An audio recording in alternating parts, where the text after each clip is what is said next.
Welcome to the main floor of the Innovation Lab, and in today's video I'm going to share with you about our laser cutter. Really, the power of this machine is that fast, rapid prototyping. So when we have an idea up here, if we can sketch it or draw it, work with the teacher to get it into the software, we can have it cut out and in your hands very quickly.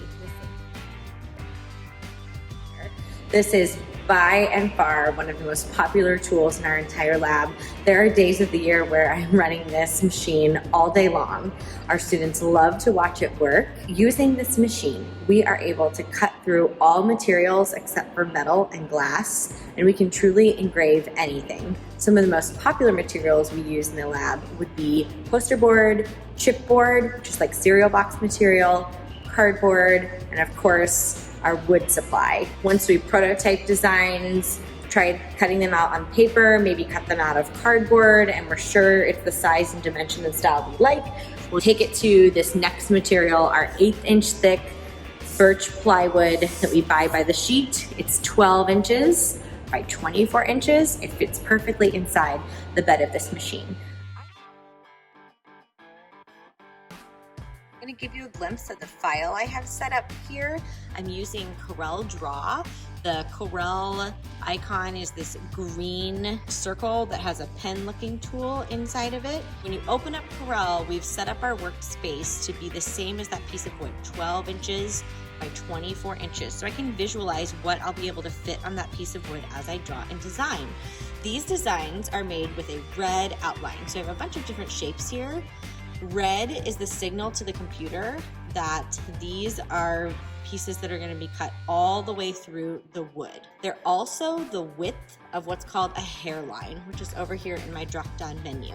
So as you start designing on the software, we want to make sure we're making things a hairline width and the color red if we want the machine to cut all the way through our material to cut those shapes out.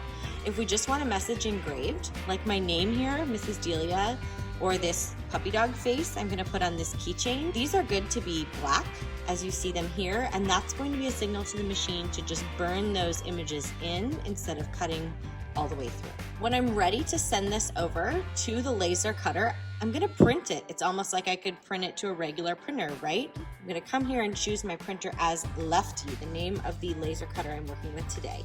My preferences menu is gonna allow me to choose the size of my material, 24 inches wide by 12 inches high, and also choose the speed settings for raster for engraving and vector for cutting all the way through. Next to both of our laser cutters in the lab, we have this awesome set of cards. These cards tell us the raster and vector settings for any material that we commonly use in the lab. Today, I'm gonna cut out the pieces for you on a piece of painted birch plywood. I'm gonna look up my card. I'm working with Lefty, so I'm gonna read the numbers here and plug them into my print settings to get the right burn, speed, and power.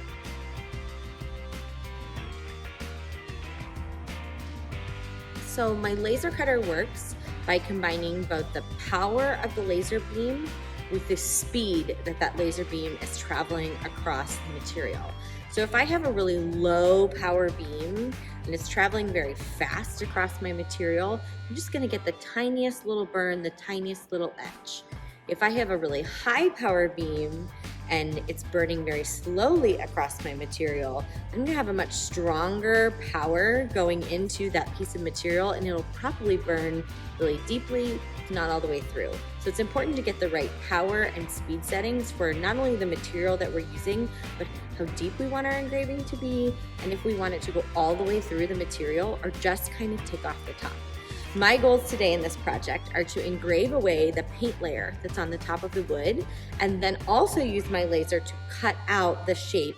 It's going to slow down the speed quite a bit and kick up the power to burn all the way through the wood to cut out the shape after the engraving is complete.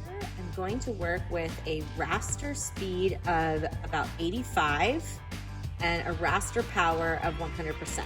Those are the settings I need to burn off the top layer of paint that's on the wood. My vector settings for cutting through this piece of wood, I'm gonna put at 18 speed, 100, which is the standard for this machine with birch plywood. And then I'm going to put the frequency of the laser beam at 500, and the frequency is determined by which kind of material I'm working with. I'm working with wood today. If I was working with something like acrylic, like this, you can see that the frequency needs to be all the way up to 5,000. So that's a very high powered beam to get all the way through the plastic. Everything looks good here. I'm gonna say okay. You'll notice my preview shows up with exactly what my design wants to look like. And I'm ready to send it over to the printer after I do my final safety check. If this were a student, I'd have a student walk over and ask me to do a check of all their settings before hitting print. So turning on the laser. Here on Lefty, we manually turn on the switch on the left side of the machine. There's a tag here that tells me where the switch is. I'm ready to set up my machine with my material. I'm gonna lift up the lid. I've got my piece of wood here that I'm gonna be working with. This is a scrap left over from a previous student project. A couple things have been cut out of it, and I can see that there's an area right up here that's gonna fit all of my design. I've measured out how much space I need from the file that I created, and I know that it will be able to fit right here. I'm gonna load my material into a machine, just like we're putting a tray in the oven. Of course, it's not hot like an oven would be. In the upper left corner of the machine. And then my next step is to focus the machine. This is something that I will help you do in the lab, or a trained teacher that's working in the space can also help you do. Basically, we want the material to be exactly the right distance away from the laser beam that's going to burn on it. Again, this is something I'd like to do with you or for you as you're learning how to set up the machine. But I'm gonna touch the focus button here. It'll pull my lens housing over the material. I'm gonna take off this little tool that's just held on by a magnet and flip it around. My goal is to get the point of that bottom of the housing to just touch the material. And because I've been doing this a while, I can tell that it's sort of ticking outward a bit. I want it to be completely perpendicular to the material. So I'm gonna move my bed down using a set of arrows here to get it just to the point where it reaches up to touch that point, and I can slide a Post-it in between the material and the focus measurement. I'm gonna take that off and return it back onto the lens housing and hit reset.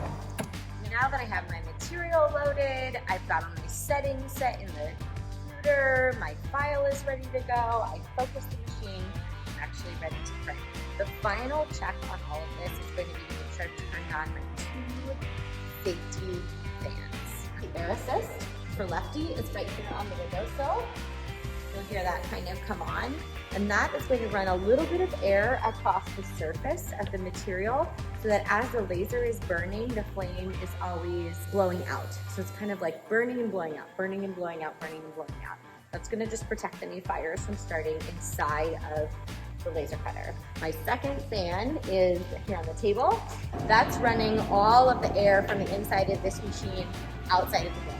So as we're burning the material, we're creating a tiny bit of smoke, we're creating a tiny bit of particulate, which is the dust of the wood that's burning off of the material. All of that's being carried outside the building right now. It's like the fan above your oven in your home or your dryer vent. It's ready to be released. It's job number 1. When I hit go, my machine is gonna start moving. Okay, so the laser is moving back and forth across the material, and you'll see some tiny white lights flash as it moves. And that's just the beam coming out exactly where it needs to. The beam is only on where it needs to be burning into the wood. Otherwise, it's shut off even for that little millisecond. Let's speed this up.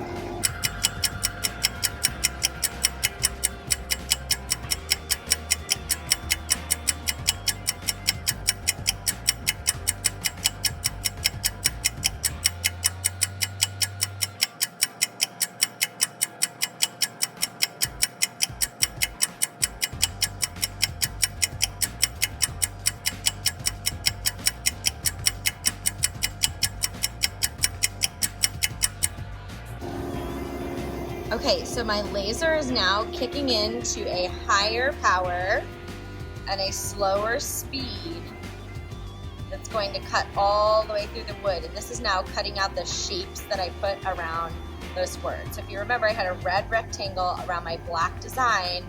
The red rectangle is going to be cut all the way out.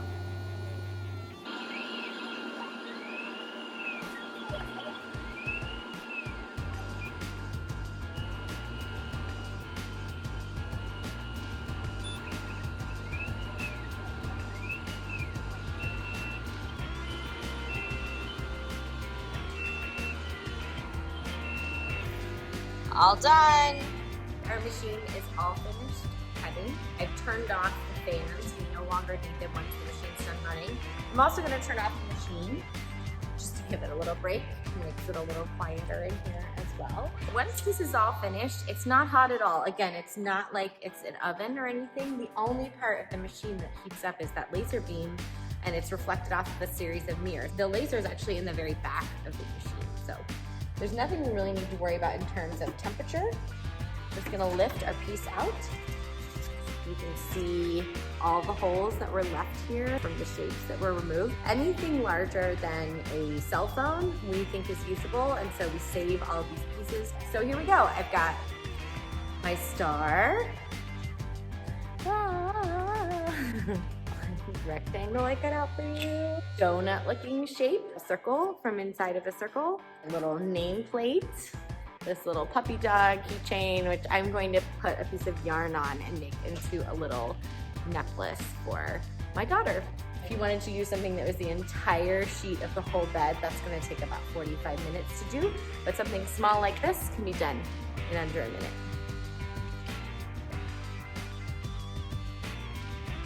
There isn't much cleanup with this machine. I just ask that everyone who uses it takes any remaining pieces off the bed.